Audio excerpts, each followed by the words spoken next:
If you've ever made changes to a Canva design and wished you could go back, version history lets you do that. Whether you deleted something by accident, went down a design direction that didn't work out, or just preferred how it looked a few edits ago, you can jump back to a saved version from an earlier point in time and restore it. No undoing changes one at a time. Version history is a Canva Pro feature. If you're not on Pro yet, you can start a free trial at brendacadman.com/pro. It works with your existing account and your designs stay put. To access it, open the design you want to restore. In the top menu, click File, then choose Version History.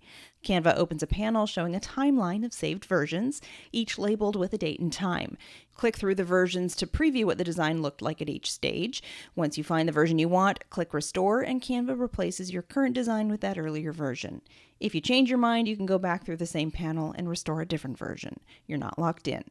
Version history works within a single design file. If you've duplicated the design into a completely separate file, that duplicate will have its own version history. Version history won't save you from every mistake, but it does mean you can experiment more freely, knowing you can always get back to where you started.